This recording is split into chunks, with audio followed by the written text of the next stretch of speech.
Meaning of Fermanagh. Fermanagh. Fermanagh. Fermanagh. Fermanagh.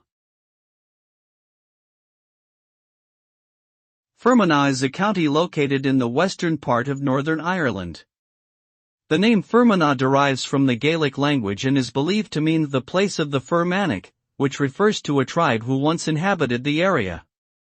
Fermanagh is known for its beautiful lakes, including Lough Erne, which attracts tourists from all over the world.